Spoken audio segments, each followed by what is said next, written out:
Okay, welcome back to the third plenary session on the role of new data sources for green growth. And I will just pass on the floor to our able chairman, Vincent Champin. He is the president of a long-term observatory here in France, looking at long-term issues, including the kind of things that we're going to talk about in this session. So over to you, Vincent. Thank you. Thank you very much. Ladies and gentlemen, hello. We're very happy to have you today. And I mean, the topic of this panel, how new data sources can contribute to green growth.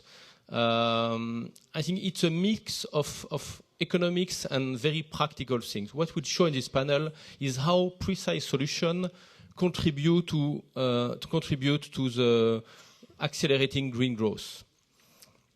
First of all, one question is why it happens now? Why it happens now? It's for the reason why technology accelerates. Technology accelerates in the history when you have bricks of technology which are affordable enough so that people can play with it and combine them. And what is happening today is that the cost of the acquisition of the data is now close to zero. You'll have example with drones, with satellites, but a sensor today costs a few cents, no more. The cost of storing data is almost close to zero. I mean, if you need 1 gigabyte, the cost is 2 cents per gigabyte. That's the price you can have if you use facilities like the Amazon Web Services or competitors. And the price of analyzing data, going through data, is also almost zero. What you have here is something that costs $1. It can process 100 million operations per second. It has a Wi-Fi capability, which means it can connect a machine to the cloud and send messages to a machine. And that's costing $1, and a child can use it. And if you look on the internet, in fact, children are using it to play with it today. So it means that many bricks of technology are affordable, usable by anybody. And as a consequence, the flow of data is increasing a lot. For example, you all know about the data for consumer, but a gas turbine is generating each year more data than all the Twitter accounts globally. If you look into the industrial world, and we'll have example for this, you'll see that it's a revolution in terms of amount of data. And the example I showed you is as long as the benefit bring you at least $1 of profit, you can put a device and reap the benefits you can get from this data. This is what is happening, and you will have more precise example for this.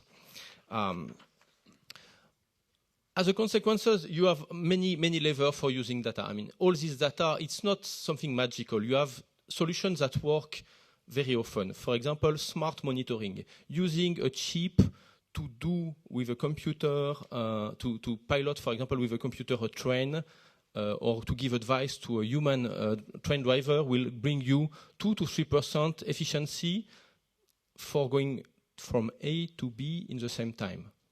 And the solution costs almost nothing in variable cost, it's only fixed cost. You also can do predictive maintenance. You can analyze the way data gathers and identify when you have anomalies and prevent machine breakdown before they happen, which can save you a lot of things. If you avoid something breaking in an oil rig, you can just avoid an oil spill. So it can save you billions. And it doesn't cost, of course, a lot to do this. And what you also have, it's a possibility to use different sources of energy, especially sources of energy that are less carbonated, because you can monitor them better. For example, using an electric two-wheeler, you have more efficiency than using the same fuel, and instead of putting it in the power plant, putting the fuel in a car. Why? Because you can monitor an electric motor much more finely than you can do it for an internal combustion engine. So all of this is happening now. And of course, innovation is a moving topic, which means that all this modification have policy implication. I won't go deep into it because it will be addressed by the panelists, but anytime you move a technology, anytime you have a new possibility, anytime you have data, which can be industrial data, but also personal data, you raise question about how you'd find the right balance between efficiency and personal security and the protection of personal privacy. So I will now introduce your speaker, and so starting with Lammert. So Lammert is a professor at the Laboratory of Geoinformation Science and Remote Sensing, and he will provide us an impressive example of drones helping improving efficiency in agriculture. So that's drones. No, and then we have Sachiko Hayashida. She's professor at the Nara University. And she will provide an academic perspective on how using satellite data to track carbon emissions. So, of course, in the context of the COP21, when we just have an agreement where people commit to control emissions, that's very important to know how we can monitor it. Then we'll have Ikun Choi. He's the director of Korea Environment Corporation, and he will provide a perspective on smart water, how you can use technology to improve the efficiency of managing water. And the last, but not the least, will be Luis Monera from the International Energy Agency, and he will present us a solution around smart grids. So, waiting no more, I will leave the floor to the panelists, and I will invite you after the panelists talk to really raise questions about the technology, the policy implication, and we'll have this round of questions just after the panelists talk. Lammert, up to you.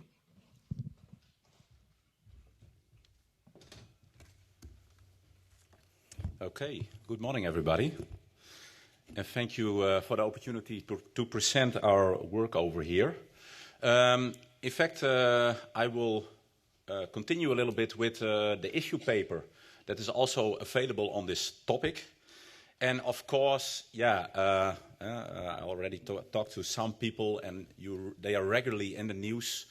Drones, and everybody has an opinion on them, on what they could do. And what I would like to do here is show a little bit, on the one hand, go in detail really on some examples on what drones could do for green growth in agriculture specific, but also zoom out again to what innovative data collection tools could do, but also what we need to do in order to make them feasible to use for green growth. Okay, so what I would like to start with is to introduce you Yaap. Yaap is a farmer in the south of the Netherlands, and he's growing on a yearly basis 450 hectares of potatoes, and he is really an innovative farmer, I would say. He's really one of those early starters, and he wants to use technology to improve his growth of potatoes, to improve yield, but also improve the quality of his potatoes. And he is quite a challenging procedure for that, as you can see over here. He's using every bit of technology that is available, going the year round. So starting with identifying the characteristics of the soil, going to what kind of density of potatoes he is going to put in the soil, in-season mapping of differences in crop behavior, and at the end, yield mapping, which is really crucial in order to identify and analyze if all the measures that he took over the year really helped him to improve his yield and also to improve his quality of the yield. So this cycle he is in fact going through on a yearly basis, and you can imagine that he is collecting a lot of data. And that's also really challenging for him, but also in general for this large amounts of data, how to deal with them. Now, what I first would like to do is zoom a little bit into one of those data collection tools. And these are the drones. Drones, there are a lot of them already on the market. Different types of drones. You see here helicopter-based drones on the right, fixed wing, more like normal planes on the right. And they are in all kinds of categories. And what is really the added value of these kind of drones if you look at the agricultural perspective? Now, first of all, they are an independent data acquisition tool. So when you know the Netherlands a little bit, is that in general, yeah, you could say 60% of the time it's clouded. So when a satellite is passing, then we don't have data on the state of our crops. So then you can use a drone to acquire those data. Another thing is that you can use this drone at the time that it's really critical for the farmer. So that could be that at a certain point there's really some drought effects or low fertilization effects. Then you can use the drone to acquire data on that. And I will also show you later on that you can also use customized sensors, which really are an added value to satellite-based observations.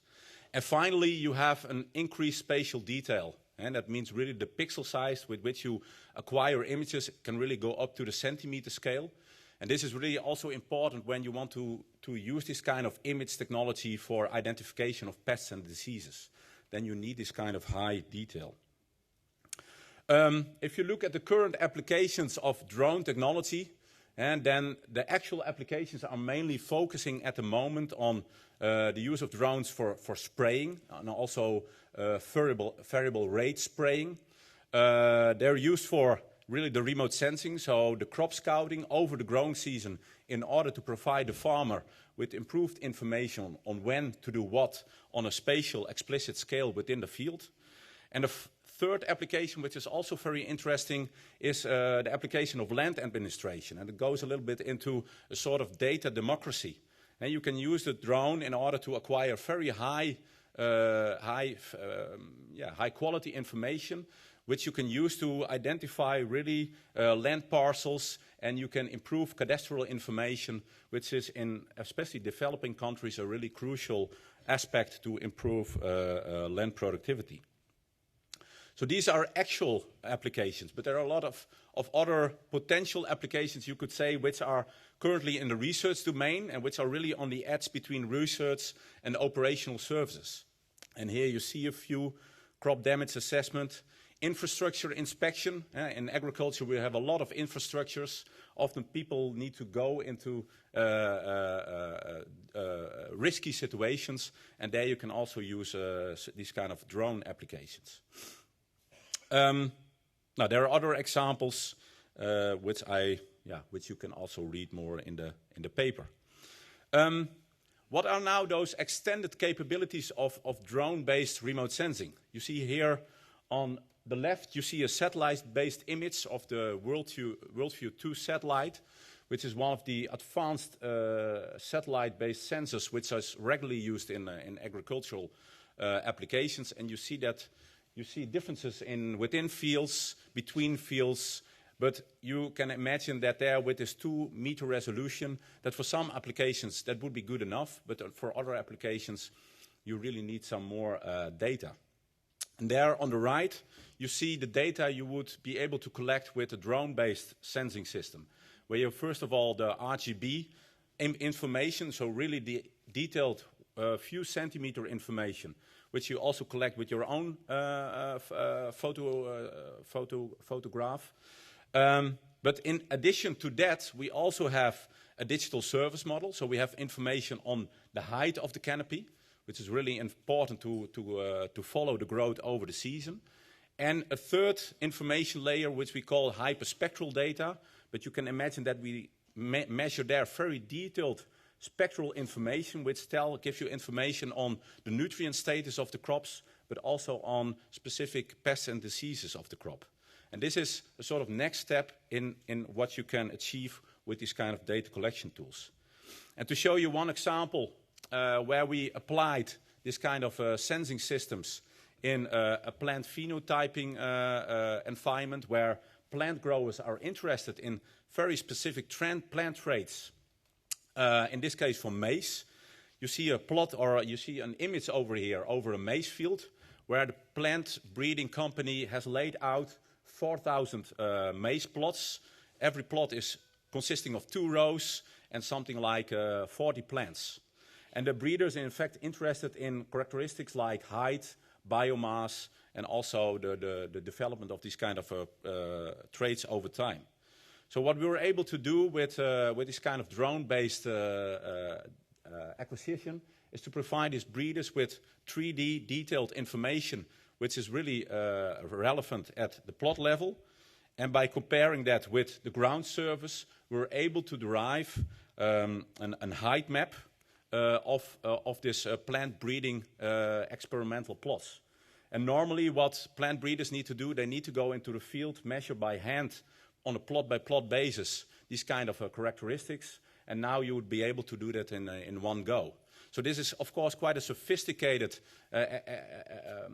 application in plant breeding, but you can imagine that you can also put this on a larger scale. And if you look then at the accuracy of this kind of quantification, and we compare the UAV-derived measurements with the measurements which are derived by the plant breeding company themselves, then you see that the accuracy is quite well. You see some spread, but you have, of course, the complete field in one go. So this is really detailed, really going to what is achievable with this kind of technology. But there's quite a big step going from data to informed decisions. And that is, in fact, what farmers need. Farmers are not interested in maybe height maps, because they say, oh, I want to know what I need to do in the field for my management activities. So they want to have management information on where to do what at what time over the growing season. So that means that we need to go from left to right. There are a lot of opportunities to collect data and detect the crop status. Then we need to make a diagnosis of the crop status and the crop health. And based on certain decision rules, we need to inform the farmer on what he needs to do in the field. And that means variable rate application of certain pesticides or fertilizer, or he would like to have alerting service to do something at a certain point in time. And there we really are hitting a challenge in this kind of applications. Because a lot of data are collected, and of course there's already a lot of talk about the big data era that we are currently in. But also in these kind of applications you need to tackle this big data challenge. Because who is going to do that? The farmer is acquiring his own data, but of course there are also a lot of companies who are acquiring this kind of data. But they're doing that in all kinds of ways. So there are differences in standards and collection procedures. There's difference, of course, in intellectual property and also in data ownership. So the point is here, who is going to take the lead? On the one hand, that of course will be closed models where companies are using the data that they collect to develop these kind of diagnosis systems and decision rules. But on the other hand, does that give enough space for everybody who wants to develop further on this to develop the right solutions? So that is an interesting challenge, the data ownership challenge. Now, if we now move up from the farm level to really the complete chain, from the farmer to the logistics to the final consumer, and then we're entering this field of the ICT, the Internet of Things, where you have a certain product, but also that includes information associated to the product. So what you see is already connections where farmers are directly interacting with consumers in order to provide them products which they have some background on the data and the quality of their products. And also there, things like what Vincent was already indicating, things like the endurance of logistics. When do you need to maintain your machines? That is also an issue over here. So what we need is to go towards integrated solutions. And what is interesting there is that at the top, you see already that the large-scale companies in the agricultural field are already preparing portals in order to give information to the farmers in which they can optimize their management. But you also see new companies developing, companies who are developing apps which can directly help farmers to benefit in this diagnosis and decision rule trajectory. And what is critical over there is that certain data standard services are developed, and that it's all connectable and integratable between the different players in this field. So to conclude a little bit, we can say that also agricultural is becoming a software business. It's becoming, there's competition on platforms. There are different large-scale players who are developing their own platforms.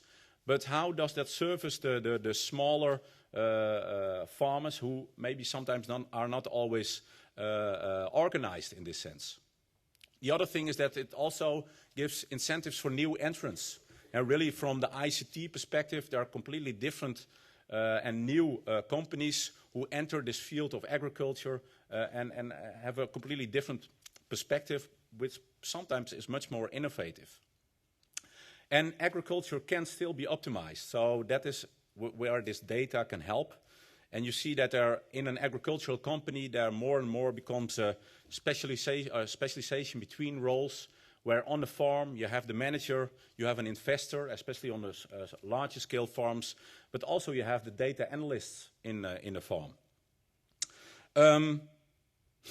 What does it mean for policy research? Now, first of all, of course, we're looking at green growth. So that means that next to agricultural or increase of productivity, also these data are also giving opportunities to monitor more effectively the environmental effects.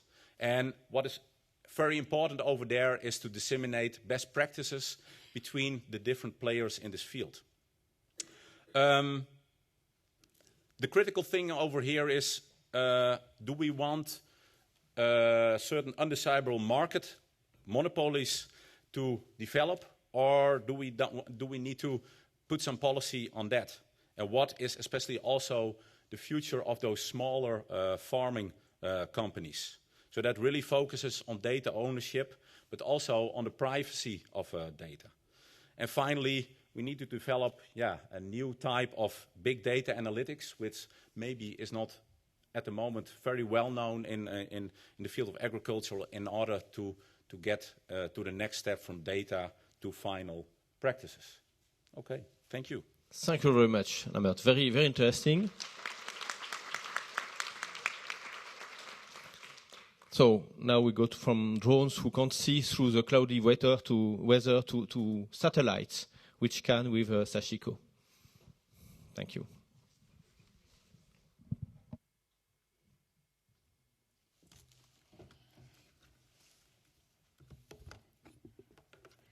Well, my topic is an GOSAT, and it's a satellite to make measurement of the greenhouse gases globally. And so, as already you know, in February 2005, the GEO's 10-year implementation plan was adopted at the Third Earth Observation Summit in Brussels. And climate is one of the most important issues in the GEO's plan, and satellite is one of the most innovative technology among the tools for Earth observation. It is a major component to promote GEO's plan, and it has been developed rapidly for the past 10 years. And Japanese major tasks for GEOS include GOSAT and DS. And GOSAT, Greenhouse Gases Observing Satellite. Ibuki in Japanese is a satellite to observe carbon dioxide and methane, and it was launched in January 2009. DS, Data Integration and Analysis System, is a database to utilize a huge amount of Earth observations data, including satellite data. So today, I'd like to focus on GOSAT and DS as a Japanese contribution to GEOS. What is GOSAT? I do not expect anyone here knows the name, but most of Japanese don't know either. Unfortunately, it is not as popular as Japanese comics manga. So listen to my story anyway. And the GOSAT is the first satellite that is dedicated to greenhouse gas monitoring. Targets of GOSAT are carbon dioxide and methane. The onboard sensor is named Tanso FTS. FTS means Fourier Transform Spectrometer. That is very innovative technology as a sensor in space. For the past long years, carbon dioxide measurement from satellite has been regarded to be almost impossible. That's a crazy idea, they say. But now we all know it is possible. Many validation studies revealed enough reliability of GOSAT data. I believe that was a great step toward a new age of global observation of greenhouse gases. GOSAT has collected data for more than 6 years as of 2015, and this figure shows the trend of carbon dioxide observed by GOSAT for these 6 years. The essential merit of satellite observation is wide spatial coverage, and the current ground-based observation network is like this. In some areas, only limited number of the data are available. The advantage of GOSAT is its wide spatial coverage. This kind of global data can bring us an important information on distribution of source and sink of greenhouse gases. We can utilize the data of greenhouse gases, whether they are obtained from satellite or ground-based instruments, by putting them into a computer model called atmospheric tracer transport model. So we can improve our first guess of geographical distribution of greenhouse gas flux by adding the information of observation. The output is called posteriori. That is a revised greenhouse gas flux data set. This process is called inverse analysis because derivation of emission from gas concentration is an inverse process. I will show you an example.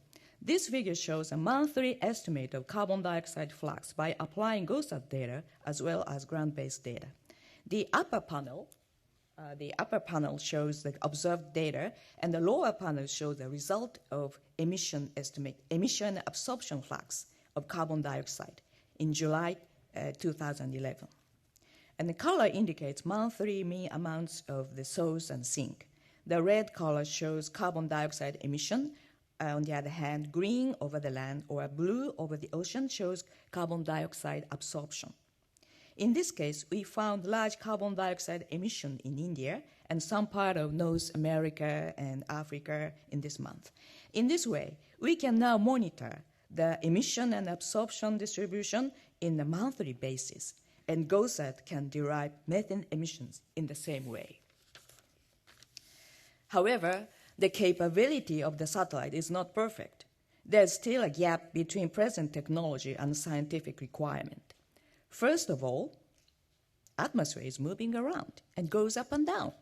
So therefore, we need to know the three-dimensional distribution of greenhouse gases.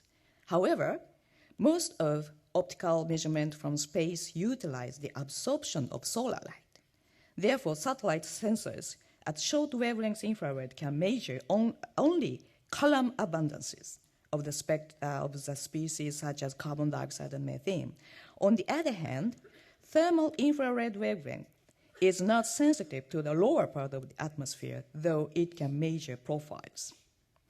I say that the advantage of satellite measurement is wide spatial coverage. However, we cannot see under the cloud, actually. So we have only limited data over cloudy areas, say in Asia in monsoon season, for example. Then we need a great effort to combine short wavelength data and the thermal infrared data, or combine satellite data with ground-based data, and anyway, to get a whole picture of greenhouse gas distribution. Okay, here I'd like to introduce my own challenge. MASSA is a project sponsored by the Ministry of the Environment, Japan. We have two goals in this project. The first goal is to improve methane emission estimate from South Asia. The concept of the project is to downscale the emission estimate from global scale into a regional scale. Our second goal is to develop an emission mitigation proposal. A large part of methane emission from South Asia is from agriculture, mostly from ruminant animals, and some are from rice cultivation. In this project, we are focusing on methane emission for rice fields. One approach to reduce methane emission from rice field is an intermittent draining of water. Another approach is a proper fertilizer management. Based on local experimental works, we will arrange some mitigation scenarios and input the emission scenarios into atmospheric transport model and try to examine if it is realizable or detectable. These are our latest activities. This slide shows atmospheric measurement that we are carrying out in Sonipet, north of Delhi. We are collecting a bottle of air once a week in a pump house of local farmers, like this. And we are doing similar sampling in Kumila in Bangladesh too. In Sonipet, a group of Nagoya University, Japan, is doing a continuous monitoring of ambient methane concentration by applying a laser long-path absorption instrument. This is also a very innovative technology. Where are rice paddies in Asia? This slide shows the typical rice fields in Asia, over South India, North India, Thailand, and Bangladesh, and so on, so on. And I will show you an example over the lower Ganges basin. This the red line shows the methane concentration by a satellite sensor named Skiyamaki that had measured methane concentration before GOSAT. The emission estimate from rice paddy field is shown here, and the correlation between the observed methane concentration and the emission estimate from rice paddies is shown in a normalized scale. You can see the correlation is very good. The satellite, therefore, can detect methane concentration which are really high over the area of intense methane emissions.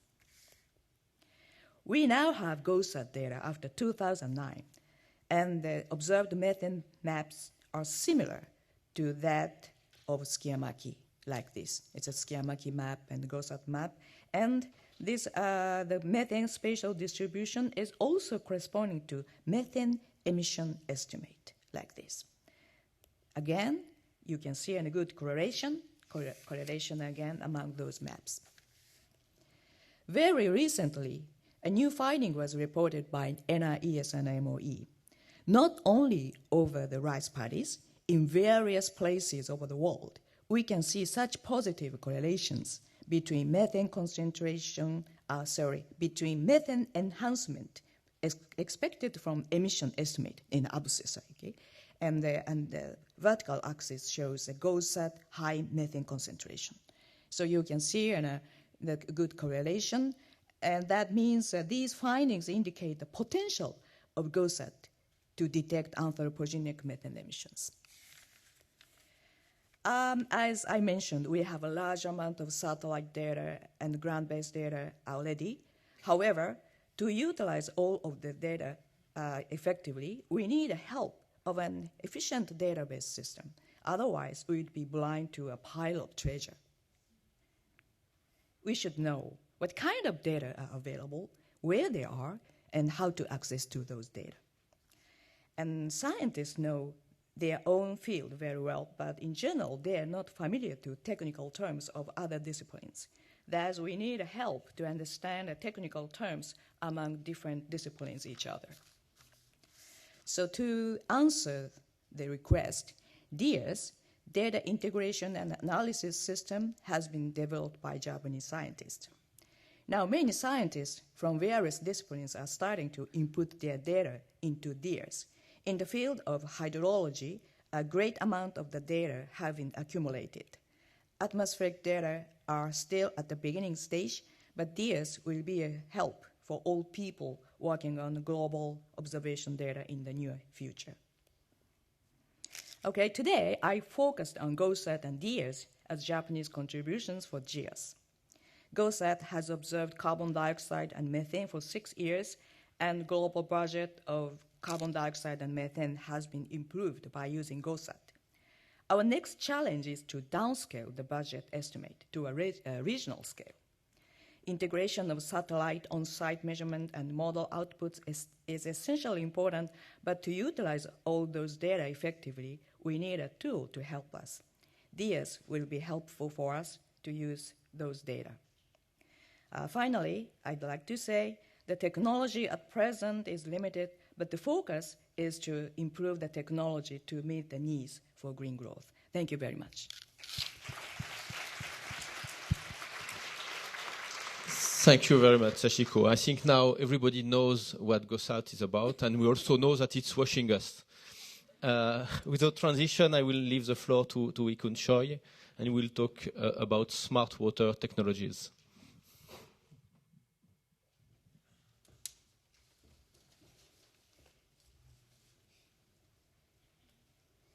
Thank you for your kind introduction, Mr. Bang-Sang. Today, I would like to introduce the big data application in the present and future in a very common sense and easy way.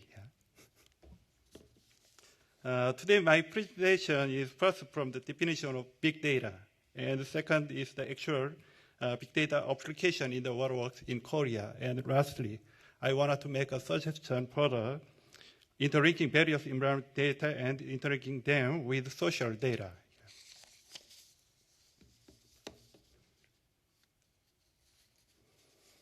Okay, now you are thinking this thing.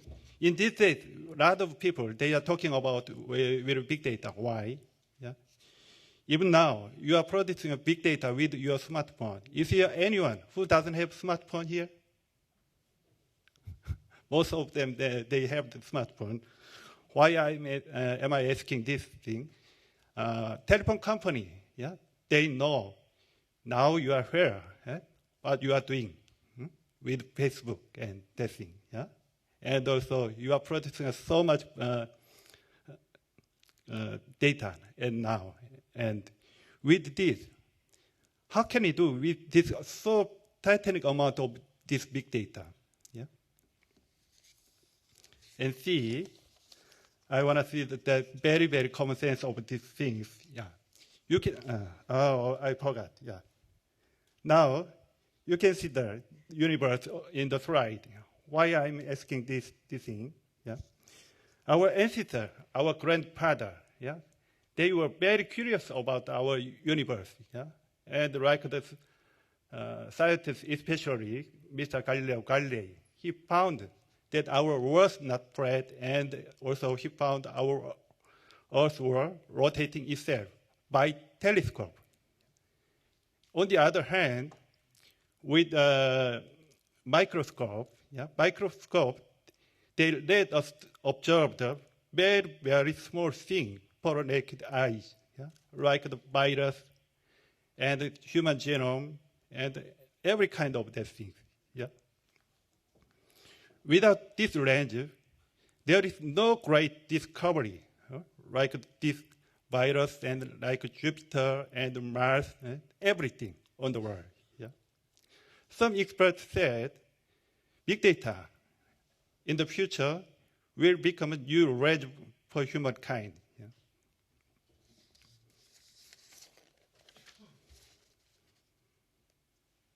Next, you can see in the middle of that, you can find the one farmer on the ground. The one farmer was sitting on the ground with frustration. Why? Because of severe drought. Yeah. In 2009, about 6 years ago, our poor city in the northeastern Korea experienced limitation of water supply. Yeah. That decreased precipitation brought severe drought and insufficient water supply to the city that time. And also, this time, the reservoir rate at the bottom of the graph, you can see that the reservoir water rate was dropped to the water supply limit zone. Yeah, you can see.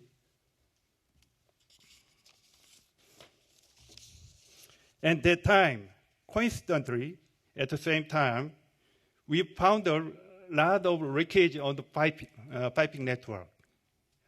You can see the brushing of this left side of that slide. Yeah, the bursting of water on the piping network. Yeah, it's so much severe bursting out of water. Yeah, and how can we do that time, this thing? Yeah?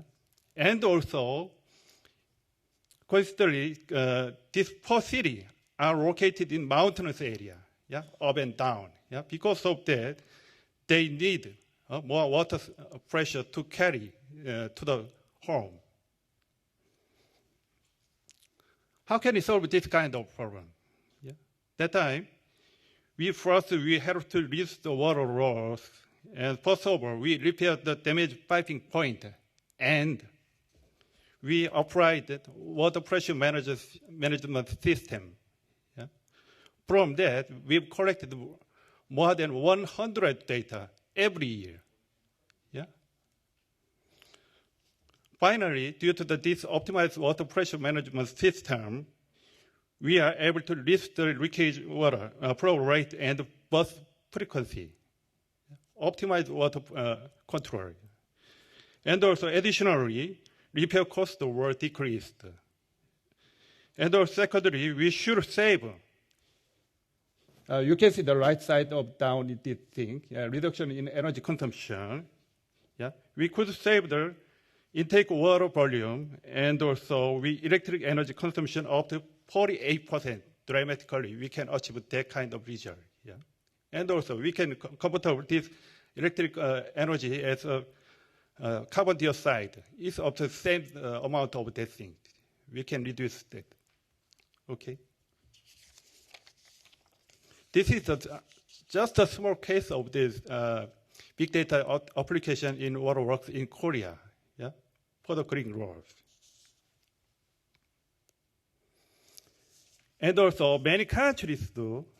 Our Korea has been monitoring on its environment data for several decades, including 4 major river waterworks and water quality monitoring, and also air quality monitoring. Even now, we are monitoring indoor air monitoring, and also noise monitoring, and also radioactivity. Yeah?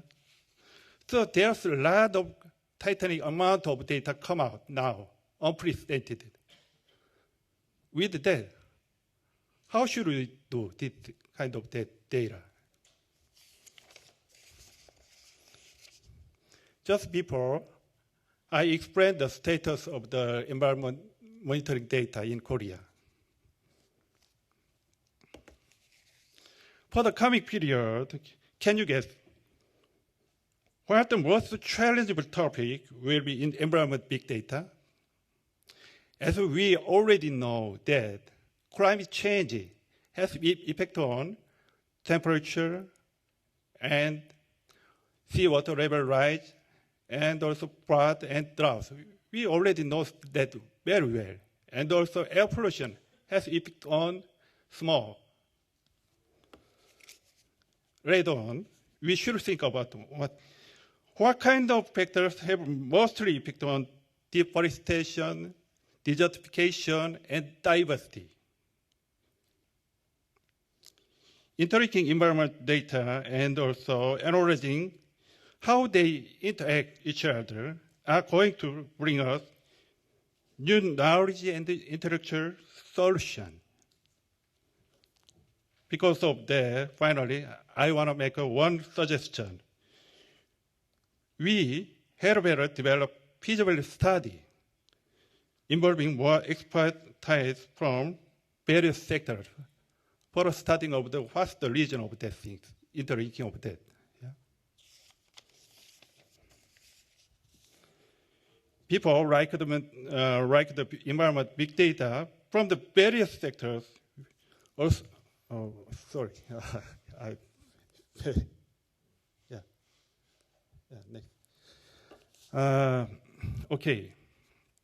Like the environment big data from the various sectors, we are producing also titanic amount of big data, like the finance, transportation, energy, and healthcare, agriculture, etc. Recently, I'm very curious about the correlation between the environment big data set and the other social data set. Now, even though it looks very complicated,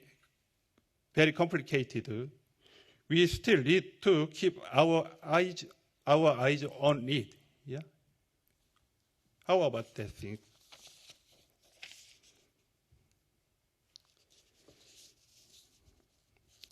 Now, by utilizing this big data analysis, what should we do?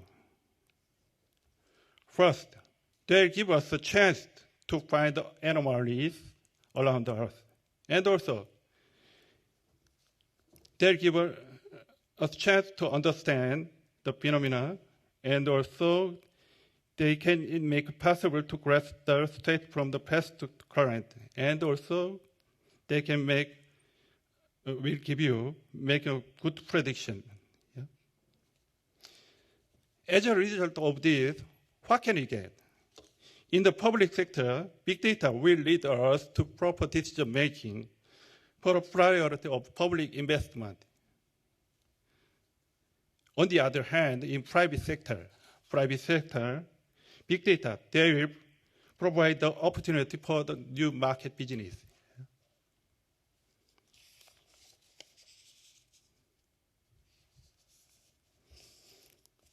Okay, now I wanted to make the development for the platform utilizing the big data.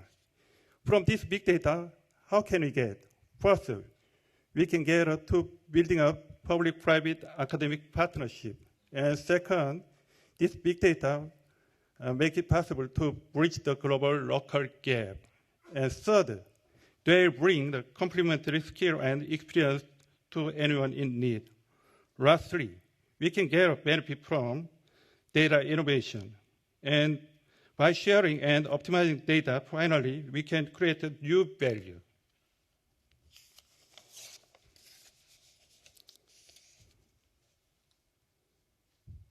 Yeah, now is the time to wrap up my presentation. Before I give my word that we need to look at the correlation of environment data set itself first.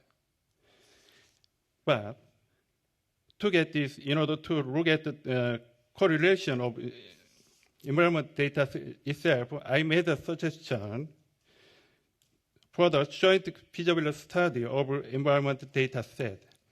After this joint study, we need to prepare further network of expertise and then develop the global platform. And this is a very, very first step for the future. Yeah? After this thing, in this forum, I want to make just one word. That is, we're better to prepare the further joint study of the environment data itself. Yeah, thank you. Thank you so much. I mean, for showing us all the potential of big data, and that's very important, especially for developing countries confronted to water shortage. So now I'll turn to Luis. So Luis, we've seen drones, we've seen satellites, we've seen lasers, we've seen big data. So your challenge now is coming with something even more fascinating, and you have 12 minutes for this.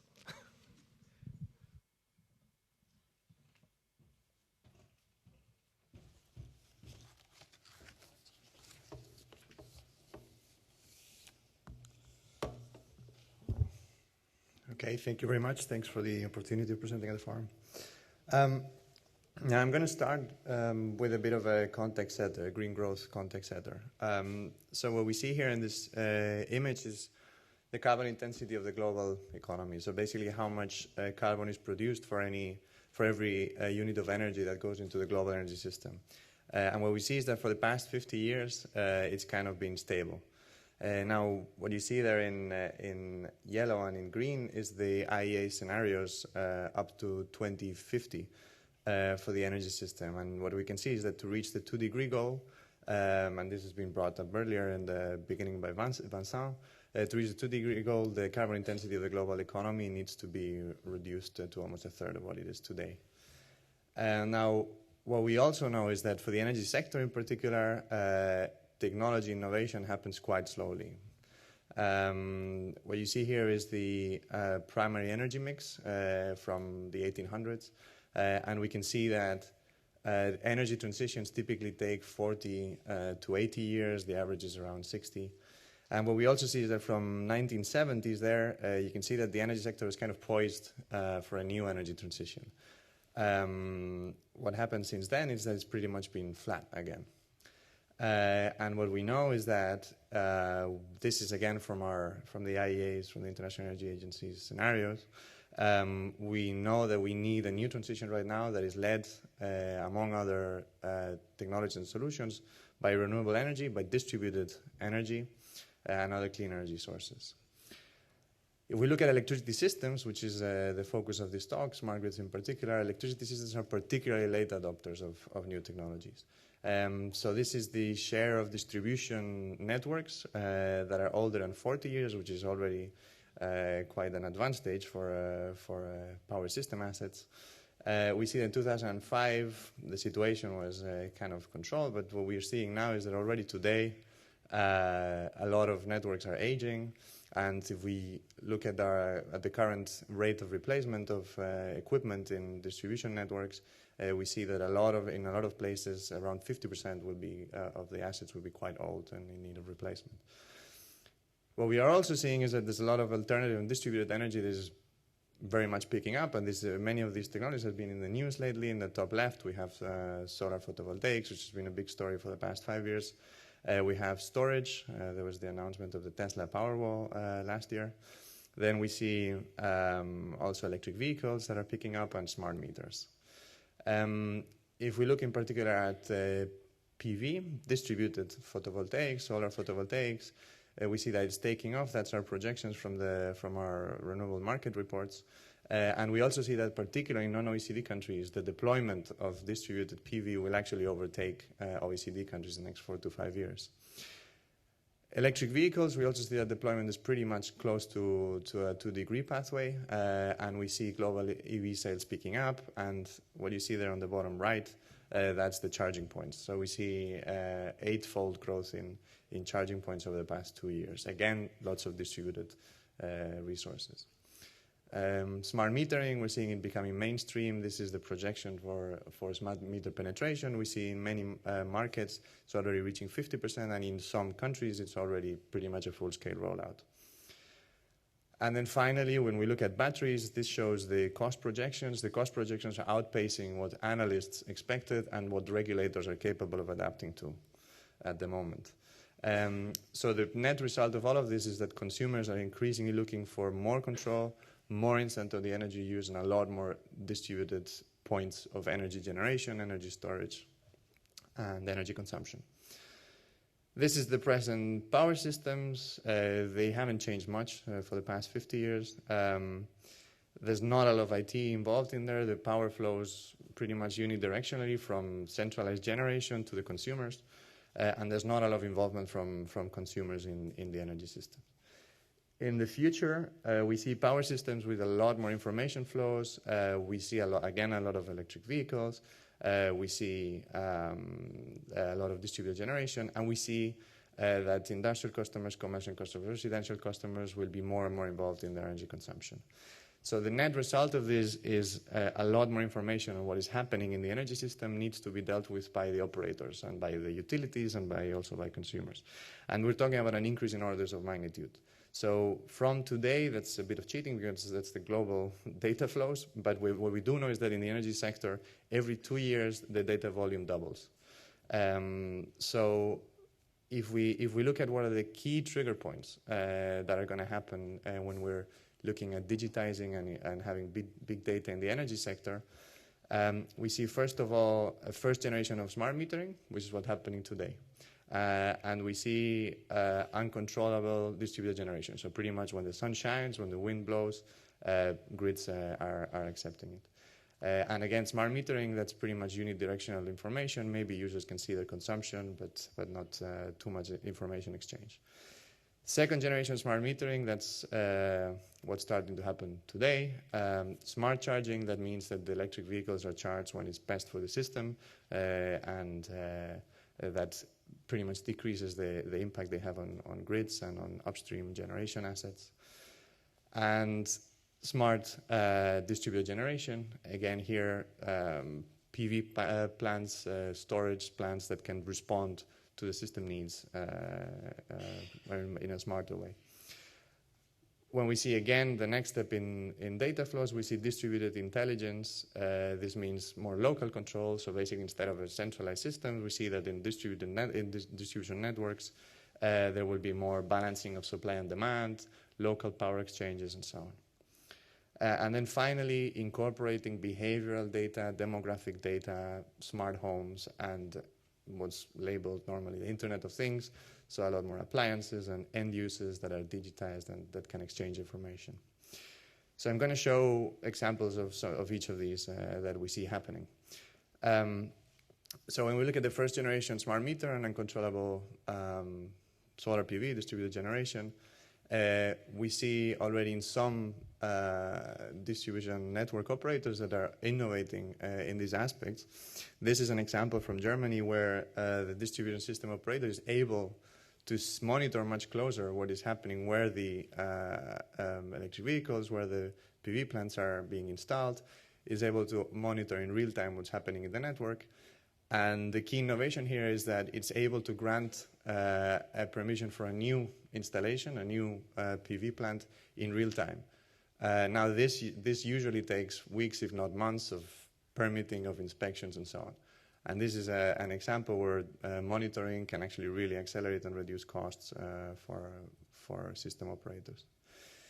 A second example here, which is more second generation smart metering, a bit of smarter distributed generation, and local balancing on markets. This is from Nice Grid in France, but there's many emerging examples all over the world where a lot of the distributed resources, thanks to IT technologies, can be aggregated and they can be presented as a single power plant, for example. So you're aggregating a lot of demands, very diverse generation resources, and this is presented as one power plant. And this really minimizes the amount of balancing that needs to happen at the higher level. So for the balancing of the whole system. A third example. This is a more advanced field trial. This is in Japan, in Kitakyushu. So by combining here both having end users, consumers respond to energy prices in real time, so energy prices happening elsewhere, which right now we do not do, and also by having as much as possible happening behind the scenes, so by being able to control when equipment goes on and off, and making consumers much more participative of their energy decisions, the energy footprint and the CO2 footprint of consumers can be vastly reduced. And here we're talking about 20-30% reductions, how much energy, how much CO2 is emitted in a community in this case. And now, a lot of these examples we see emerging in many places, but the key issue is how can it be scaled up, how can it be made replicable, so that we can meet this kind of very large-scale system transformations that I showed earlier. What you see here is the patenting activity, so the innovative activity that's happening in different fields in the power sector. What we see is a huge increase in digital technologies, and the more classical technologies are pretty much, innovation has been stable. How do we scale it up? So first of all, the first barrier, the first innovation gap that we see is an institutional and technical one. So how does one accelerate demonstration and deployment in systems that are pretty much regulated? So networks are regulated systems, not open markets, and systems that are pretty much built up. So we have to work with existing technologies. For example, only in Europe, there's about 10 to the 7, I think it's 100 million kilometers of distribution networks, and these are overseen by 2,400 different entities. 200 of them, they have more than 100,000 customers. Also, well, here we see that there's a centralized infrastructure, centralized energy markets, but when we look at the end-use equipment, it's actually not standardized. So a lot of the smart technologies, there's hundreds of different standards, and there's dozens of communication protocols. And there's not enough dialogue going on between IT and OT, what's labeled OT, which is the equipment, the electrical equipment. The second key innovation gap is a behavioral one. So we actually do not know to the extent to which consumers will actually react to technologies that bring them to the energy use, to what extent they will respond, so it's usually labeled demand response, how much will they actually be willing to shift energy use? How much will they be willing to give this kind of information to energy providers? That's linked to the relationship between energy utilities and telcos. So there's very different types of engineering happening in the energy system and electrical systems and in telecommunication systems. Data security, data privacy, access and ownership, these are emerging issues. The energy system is extremely complex, particularly electricity networks, and the security needs for different actors in the system are very different. So if there's an attack, a 5-minute gap for a consumer is not the same as a 5-minute gap for a critical infrastructure, a critical power system infrastructure. Again, there is not enough understanding of the roles and responsibilities here. And when we look at data privacy, access and ownership, when stakeholders in the energy sector have done surveys here, they've seen there's a very notorious survey from BCG, which showed that consumers would be 5 times more ready to accept these smarter digital technologies if they knew that their access concerns would be taken into account. And that's the biggest reason for that, is that consumers are not used to engaging with this kind of data and sharing this kind of data, whereas other types of data is more common. So that's pretty much it from me. Thank you. Thank you very much, Luis. Thank you also for showing us, and that was your first slide, how much we need innovation to reach the emission reduction goals, which are quite tough. Now I will propose you to ask questions, so please raise the hand if you have any question for the panelists. And please also focus on technology gap, on policy gaps, and I mean any things that could also give OECD Green Growth Committee ideas for the future work of the committee. Yes, please. I'm not sure. Yeah, there's a mic. So can you please state your name and ask your question? My name is Roland Sommer. I work for the automotive industry. I have one question and one remark. The question is to you, Luis, because you mentioned that the e-mobility or e-vehicles will be pervasive over the next years. And my question would be, upon which data would you pose that? Because we believe in the automotive industry, or the company I work for, and that's a company in the powertrain development, that is more hybrid cars, or that biofuels like biodiesel would come up, or fuel cells. So and also there are differences between, let's say, passenger cars or long-haul trucks that might use diesel for a very long time. So I would be interested in what you say. And then I have a more general question. Policymakers always tend to say we should not pick technology winners, but if you support one technology, it could be smart grids or something else, basically you have to specifically support one technology and how to deal with that problem. Thank you. Please, Luis. Thanks. Does it work? Or take mine.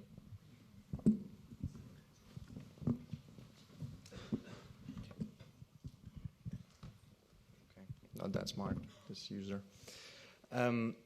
So on EVM, that's a very good question. I think we're talking about 2 different things. So the first one is how the kind of penetration that we see happening for light-duty vehicles. And in terms of light-duty vehicles, we have a target for basically passenger vehicles and some smaller commercial vehicles. There we see electric vehicles that are pretty much picking up. What you are discussing is more freight, for example, long-distance freight.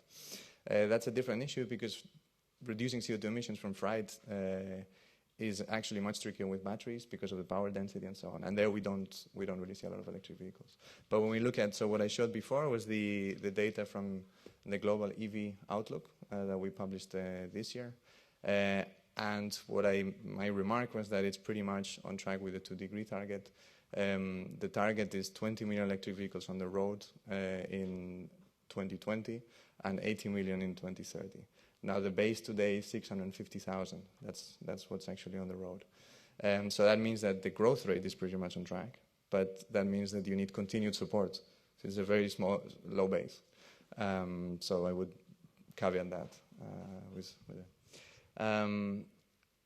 And on betting for a particular technology, absolutely, that's the case. I mean, I remember when I started in the industry, that was 7 years ago, when we talked about renewable energy, there was pretty much a big portfolio. The publication I worked for, Energy Technology Perspectives, had in the 2006 edition ocean featuring at pretty much at the same level as solar PV and wind and so on, and there's still pretty much an unknown. But since then, there's been bets made by many governments for particular technologies, and we see today solar PV and wind are pretty much and hydro, but it's more classical technology, but are pretty much the only new technology that we talk about. So I think it's still, I would pretty much stress that it's important to keep support in markets balanced, but I would also say that we are seeing the benefits of some of those bets happening today. I would also add, there are two ways government can support innovation. One is, of course, doing some big bets. The other one is also to have coherent and readable price signals. And that's maybe one topic where OECD could work more on. I mean, there was a very good work in the 2013 pricing carbon report, which analyzed policies and give an estimate of the implicit cost per ton of CO2. Green is not only about carbon, and probably we would need more such analysis, trying to assess the implicit cost and also giving policies that can give the right price signal to innovator, because a company is nothing more than a box that takes price signal and give products according to the signals. Thank you. Any other question? Yes, please. Thank you. Frank van Tongeren of the OECD, Trade and Agriculture Directorate. First, I would like to thank all the speakers for the excellent presentations, very fascinating. I have a question to Lamet on the drones, more specifically related to policy. If you look at agriculture environmental policies right now, they are typically targeting practices, not outcomes, not environmental outcomes, but you try to influence the behavior, the farming practices of farmers, either by giving positive incentives, money, to do something, or punishing to do not something. With all this more precise information that you were talking about, isn't it also possible perhaps to move towards policy set that rewards outcomes, environmental outcomes, more directly at the farm level? Maybe you can reflect on that. Interesting point, because that would mean that you need to be really sure that you have good quality measurements of your environmental system. And if you look at the current, if you look, for example, at an example is nitrogen in the groundwater, which is a pressing problem in Europe in that sense. It's quite difficult to measure that in an accurate way for individual farming fields in order to make it also, let's say, hold in a juridic situation. That would either mean that you need to have a very dense sampling network in order to have that available. So I think it's still quite challenging in that sense to do that, especially when you're dealing with individual farmers, when you're dealing with large areas assessment, as also is shown with the methane emission. I think there you can get good results, but really on this individual field scale, where sometimes also already policy is going on, that will be quite difficult still at the moment.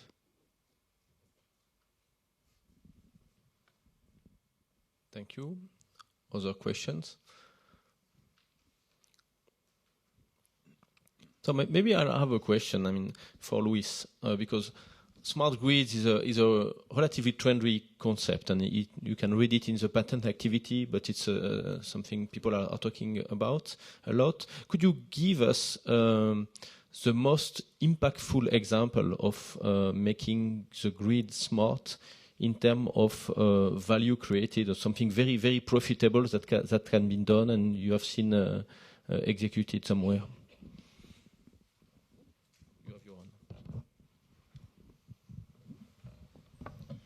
I mean, the example I gave from Germany is a good one, EWE, but maybe I'll give a different example. So, for example, in Hawaii, there's a very high penetration of PV, of solar photovoltaics, and there in Hawaii, traditionally the role of the transmission system operator is that's the person in the electricity system that provides the security and the reliability of the grid. But then Hawaii is an island. They're the distribution system operator, which traditionally simply receives power from the higher voltage levels. There, the distribution system operator is starting to do its own forecasting of where demand is going to happen, what's the kind of solar PV generation that's happening in its domain. And there, local energy markets are also starting to emerge. And there have been studies done on the kind of the assets that have been saved, the investment that has been saved. And here we're talking about 30% savings compared to what would have happened. And this has all been facilitated thanks to remote sensing, remote monitoring, and so on. So I think Hawaii is a very, very innovative example of smart grid deployment. Thanks a lot. Maybe for Ikun, same question. I mean, can you give us a very precise example of using smart technology to water that really present a very high impact for users? I mean, and which would be, I mean, for you the best case country in terms of solving all the policy difficulties you mentioned in your presentation? I showed example of the big data utilization in water world. Whenever any government, they had a problem for the shortage of water quantity or any other thing, first they are only thinking about the expansion of the utility. Yeah, but that time we should find another alternative of that solution of that thing. Because of that thing, at that time. We are investigating which solution will be best way to solve that kind of problem. As a demonstration project, we applied the water pressure gauge on the 37 facility, and we collected more than, before I said, more than 100 million of data every year, and that data was generated every second, every minute, every hour. And from we analyzing of testing, we find that which one is the optimized pressure of that system, and we operating of that system, and so we can decrease the burst frequency, and also we can save the energy consumption, and also that every kind of testing. Yeah, that's our demonstration project, and also we have a plan to adopt any other country and also any other city in Korea. Yeah, that's all. Yeah. Thank you very much. I mean, if there are any question, you can interrupt me. So yeah, please. Sorry, I have another question to Lamont, because what you showed was extremely interesting, because that also means that a new business model will develop, and it's always a question who will make the profit out of this complete system or platform of various companies. And if you could just briefly explain how they interact or work together, and who is in the lead when you look at these companies, that would be interesting. Yeah, interesting point in the sense that who is in the lead. I think at the moment, if you look at the sector, and you could say that, for example, the big instrument manufacturers, the plant breeding companies, they are preparing these large-scale platforms in order to serve their customers with information. But on the other hand, so in that sense, you could say they are there in the lead. But on the other hand, you also see completely new companies popping up, which are taking sometimes also a shortcut, really going from direct services to farmers, where they initially don't need the these big companies, but also there, if they want to scale up, then they also would need to make a connection with these kind of larger companies. So that could be companies really developing drone-based services where they directly are capable of providing task maps to farmers. But if they want to scale up and also get a larger range of customers, then they also would need to engage with these larger players. So there's a certain dependency between all those players in the field, and that is, I think, to a certain extent an advantage, because that will mean that probably there will not be really a completely closed system popping up, but that there will be certain standards set who will result in a next step in this use of these kind of new collected data. Yes, please, another question. Yeah. My question is directed to Professor Sashiko. I just wondered, with your applications in terms of monitoring all the climate changes and what have you, is there much demand for that sort of information away from the university and governments? I mean, is it being asked by what bodies use this data? Sorry? Of course, most of users are scientists, of course, and but the result is for to policymakers. Of course, it is very clear because in a global greenhouse carbon budget is a major topic of this society, and so a contribution of IPCC is very important. But actually, in the real users itself, most of users are scientists. But in some area, okay, I didn't have enough time to explain the details of how to make measurement of GOSAT. And the GOSAT points and this place, the instantaneous field of view is 10 kilometers in diameter. It is you look at the 10 kilometers place once, but the next one is a little far away and 250 kilometers apart, and here and here and here. But they have also a targeting mode.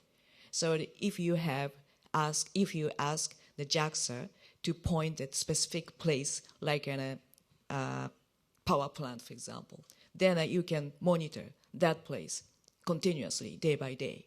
So it is a practical application for industrial users, for example, to monitor the leakage of gas from the pipeline, for example. Yeah. So this is an application. So all data are open to everyone on the website. So if someone are interested in that, you can use it like this. I was specifically interested in that because of the cement industry. The cement industry has evolved and developed, and the Director General yesterday spoke about how they're using certain amount of waste in order to create fuel. One of the most raw material is actually tires, but the emissions that come from the tires into the cement industry is in different stages of development. And in some countries, the pollution levels are quite high. I'm just wondering if that technology would be applicable in that particular case. What you're looking at is gas emissions, and in particular, in what is happening for example, in Germany is quite sophisticated, the level of filtering, whereas in Australia it's mostly not allowed, but unless the filters are being... So the regulators have come into it.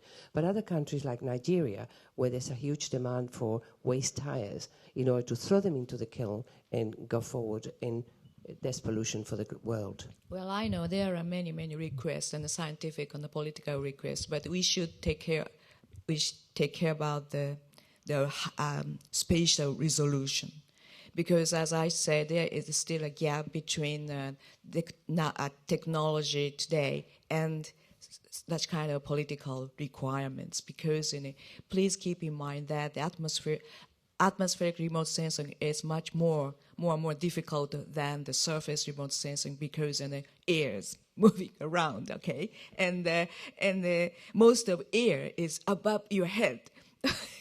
And 90% of air is above the boundary layer. And you are living at the bottom of the atmosphere. So we need to take care about this spatial resolution and what kind of the scale in a spatial and temporal resolution you need. So I'm not sure if your request is applicable to GOSAT data or not, but next generation, the focus is, as I said, and we need to promote better technology. For example, how we can reduce the height resolution, or how we can get more data. Yeah, that is a topic. It's a very, very technical issue. Yeah. Very interesting, and that would probably also open a topic for OECD for further work. I mean, how we can use maybe other satellites or other systems at GOSAT to use this kind of technology to other application. I think we have another question. Yeah, a follow-up question for Professor Hayashida. Given that in the negotiations last week, one of the seemed to be most contentious topics was on verification and monitoring of missions, is this a technology that could address that problem in a short enough time frame that it's not too late to do something about it? Yeah. Well, in which scale? It depends. Maybe just to follow up. And it depends on if your verification of country level. Then it depends on the size of country.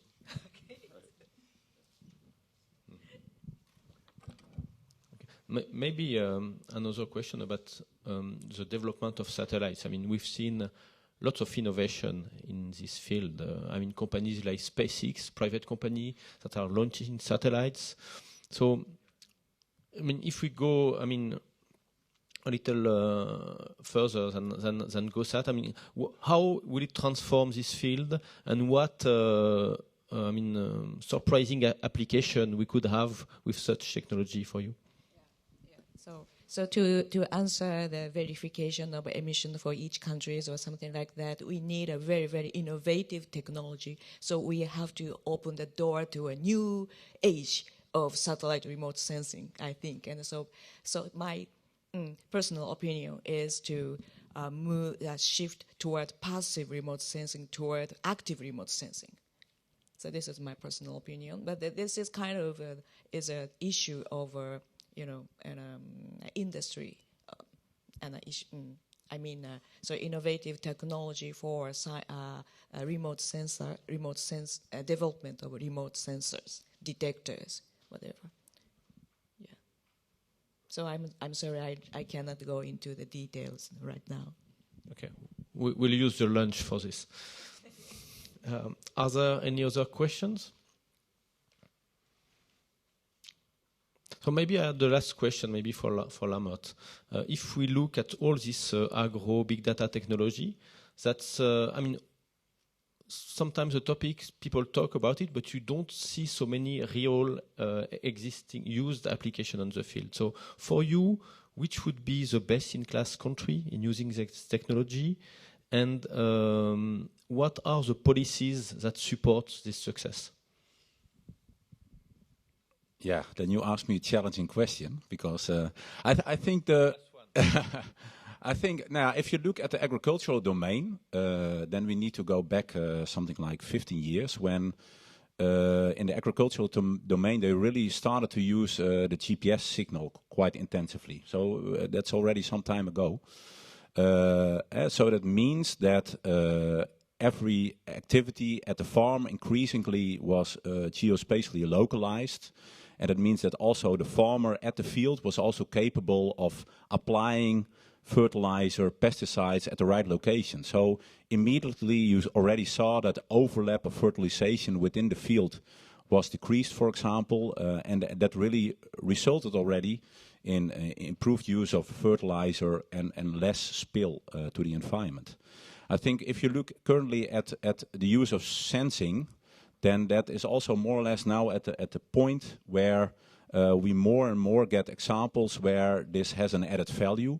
So, for example, if specifically, and often these examples are very crop specific. For example, if you look at potato, at the end of the growing season, the potato above ground biomass is killed in order to get a better below ground tuber. And that means that pesticide is used in order to get the above ground biomass killed. So what you see now is that when you sense in advance where this biomass is still more available, that you also can spatially localize the amount of pesticide that you use in order to kill this above ground biomass. And that results really in, first of all, reduced leaching of these kind of pesticides to the groundwater, but also it reduced the cost of the amount of material that a farmer requires. So that really depends really per crop type what you can achieve, and I think it's important there also to build up these kind of experiences and best practices in order to show also the added value, and also, yeah, in that sense, get governmental bodies investing in this kind of technology.